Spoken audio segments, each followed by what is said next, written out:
was Ronnie people really feared.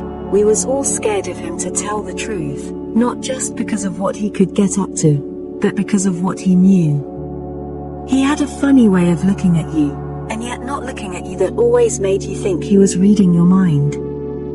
Sometimes he spent the evening brooding in his chair and left early. At other times he decided that he was drinking and picked a dozen hangers-on to go with him. It was always a bit of an event going to a pub with the twins. They used to like a crowded pub with a good singer and a lot of talent, and perhaps the chance of trouble. The twins had connections everywhere: fences and other villains, con men, and prisoners freshly released from prison. If there was trouble, they knew what was going on. If the law started getting difficult, rumor said they could fix it.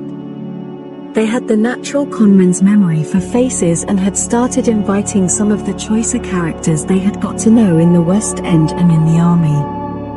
Before long, the billiard hall was offering local criminals a genuine service. It was all carefully organized.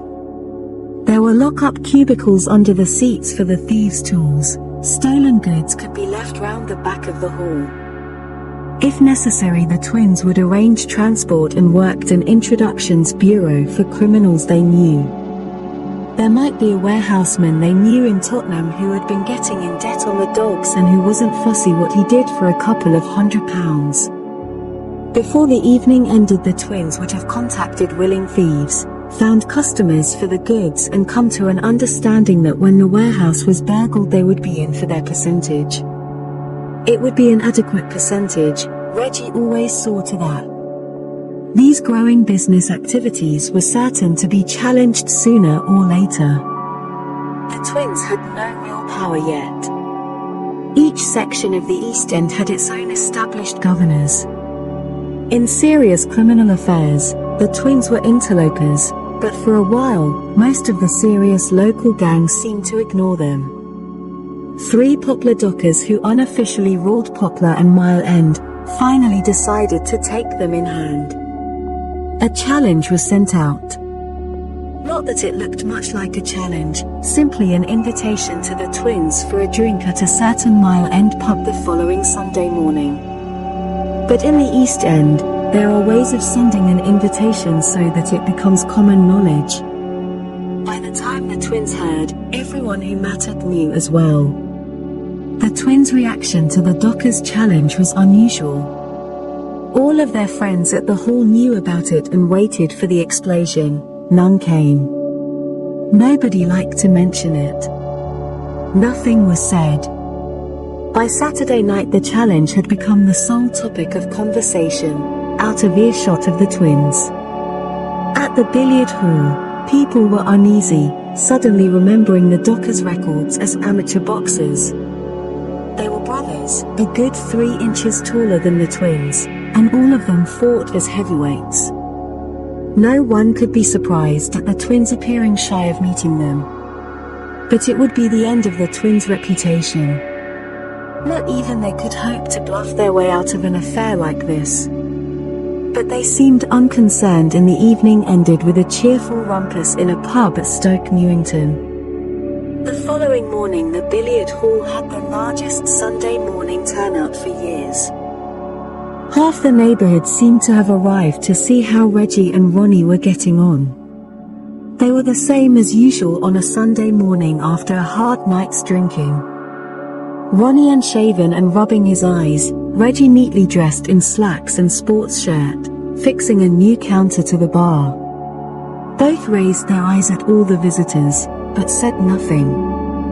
Reggie made tea. More of the regulars arrived. Conversation languished. It was 11:50 when Reggie put down his cup and Ronnie nodded to him, and they strolled out through the door. They continued their leisurely stroll along the Mile End Road, and were 10 minutes late when they reached the pub. Apart from 3 large men drinking light ales in the private bar, the pub was empty. One of them asked the twins if they were drinking. The twins nodded. The man had to call for the barman, who produced 2 drinks in half-pint tankards and scurried away.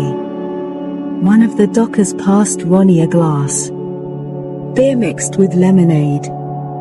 "What little boys drink, or don't they let you yet?" The fight took place behind the closed doors of the private bar. While it lasted, no one risked entering, but finally, the manager thought the twins must have learnt their lesson. There was blood and broken glass everywhere. 2 of the dockers were out cold. Ronnie Kray had to be dragged off the third or he would have killed him. The Colonel. In most ways, Ronnie led a simple life. At 21, he still lived at home, slept in the back bedroom of his parents' house in Valence Road, ate all his meals in the kitchen and never seemed to have a penny in his pocket. His mother cooked for him, loved him, ironed his shirts and asked no questions.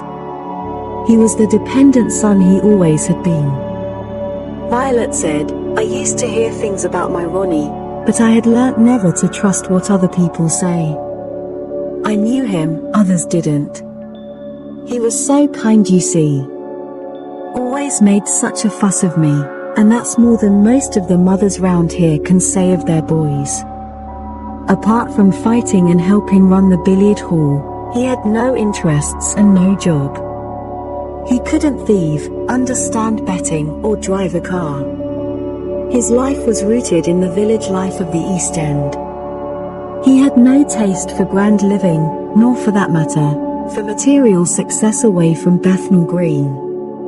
His only weakness was for the young boys he encouraged to come to the billiard hall.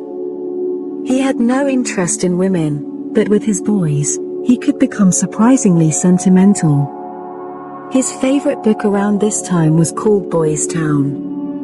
But he was wary of being known as homosexual and rarely took a boy out. Among his followers, these boys were officially Ronnie's spies and nothing else. What Ronnie really wanted out of life was fame and notoriety. For years his dream life had been peopled with successful gangsters, boxers, military men. Now that he was the Colonel, he could at last invent a style of life that suited him. The billiard hall was his theatre, the house at Valence Road became his citadel.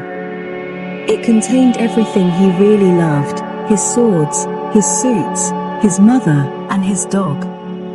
It was the one place he felt really safe. Somebody christened it Fort Valence. He knew that big-time Chicago gangsters always had their private barbers. He would have the same. When he awoke now, someone in the house would telephone the barber's shop in Whitechapel Road. Half an hour later the Colonel would be sitting in the kitchen in a purple dressing gown, face smothered in lather, and while the barber stropped his razors, Ronnie would hold the first conference of the day with his lieutenants. He also had his hair cut at home now, summoned his tailor here for fittings for his suits and ordered shirts and shoes by telephone. For a while, a masseur called to give him a massage every morning. He tried to practice yoga. Later he lived upon a diet of raw eggs, because raw eggs are strengthening and make you good at sex. At the same time, his permanent suspicion of the police grew worse. From earliest boyhood, he had hated them. Now he was certain they were always watching him. Outside his home, he trusted no one and was convinced the telephone was tapped. At night he could sleep only with the light on and with a gun beneath the pillow. Reggie began to slip into his shadow. They still looked identical and were constantly together. One might have thought that Reggie would have dominated Ronnie. He was the saner of the two, cleverer, more charming, more responsible.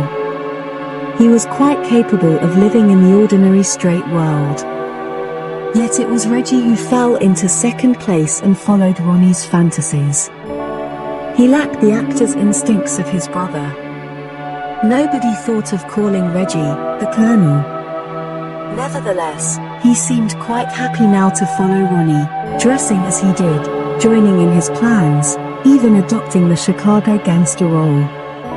He could be as suspicious now as Ronnie, on occasions just as violent, and he had problems Ronnie never had to face. Ronnie accepted that the straight world was not for him and wanted no part in it. Reggie was not so sure. He had a hankering after what he called the good life. Possessions and respect, a comfortable house, even a woman, and a family, these were anathema for Ronnie, but for Reggie they were possibilities. One day he knew that he might leave the violent homosexual world of Ronnie and go out to seek them on his own. But for the present Reggie's duty was to stay with Ronnie and look after him. They could enjoy their life together, and Ronnie needed him. It would all work out in the end. In the meantime, there was money to be made. Money is one thing that means much the same in both the straight world and the crooked. What is straight business anyhow? Be honest, it's just a bloody racket, same as our way of life. All of that keeping in with the right people, going to the proper school, and knowing how much you can fiddle and get away with. All of those lawyers and accountants to squeeze you around the law. What's all of it except one great big bloody racket? This was how the twins looked at life. Business was a racket, rackets were business. By becoming something of a racketeer, Reggie Kray had his first big chance to pick up some of the trappings of the good life he had heard about. If it were necessary, he would take it seriously, dress the part, become methodical, even keep accounts. So he cut down on his drinking, kept to more regular hours, bought himself single-breasted suits and started making money. Ronnie could be the colonel. They would still have each other.